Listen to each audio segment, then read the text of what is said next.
வாழ்க்கையில நாம நிறைய கோவில்களை மிஸ் பண்ணியிருப்போம். அதுல ஒரு கோயில் தான் இந்த கோயில். இந்த கோயில் எங்க இருக்குன்னா, சிவகங்கை மாவட்டம் பொன்னமராவதி வட்டத்துல இருக்கக்கூடிய பிரான்மலை தான். இந்த பிரான்மலை கோவிலானது சிவபெருமான் இங்க 3 விதமான காட்சி கொடுக்கறாங்க. ஒன்று பாதாள உலகத்துல, இன்னொன்னு பூலோகத்துல, இன்னொன்னு ஆகாய உலகம். பூலோகத்துல இருக்கக்கூடிய இறைவனோட சந்நிதி தான் இப்ப நாம உள்ள வந்திருக்கோம். இந்த இடத்துல இருக்கிறது சந்தான விநாயகர், அதாவது குழந்தை வரம் இல்லாதவர்களுக்கு இந்த விநாயகரை வணங்கிவிட்டு நாம மேல இருக்கக்கூடிய தாயாரையும் சுவாமியையும் மேல போய் தரிசனம் பண்ணலாம்.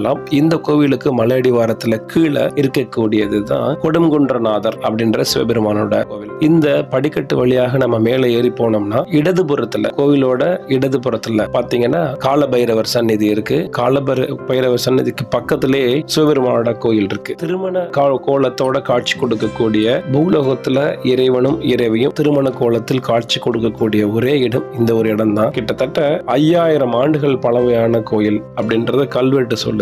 எத்தனையோ ஆட்சியாளர்கள் ஆட்சி செஞ்சிருக்காங்க நம்ம இந்திய திருநாட்டை. எத்தனையோ ஆட்சியாளர்களின் அதிகார வர்க்கத்திற்கு அடிபணியாம இந்த கோயிலோட கட்டிடக்கலை இன்னமும் ஒரு சான்றாவே இருக்கு. ரொம்ப பிரமிப்பான ஒரு கோவில். நீங்க எந்த பக்கம் திரும்பினாலும் பச்சை பசர் என்ற மலைக்குன்று. வாழ்க்கையில ஒரு தடவையாவது இந்த கோவிலுக்கு போய் சாமி கும்பிட்டு பாருங்க. அப்புறம் அந்த கோயிலோட பலன் உங்களுக்கு கண்டிப்பா தெரியும். இங்க உள்ள 3 சிவபெருமான் கோவிலையும் வணங்கி விட்டு இந்த கோவிலுக்கு பின்புறத்துல இருக்கக்கூடிய 3800 அடி உயரம் கொண்ட பிரான்மலையோட மற்றொரு பகுதி இருக்கு. அதையும் நீங்க தரிசனம் பண்ணிட்டு வரலாம். ஒரு நாள் உங்களுக்கு லீவ் கிடைத்தால் கண்டிப்பா குடும்பத்தோட இங்க சென்று வர்றது ரொம்பவே சிறப்பான ஒரு விஷயமா இருக்கும்.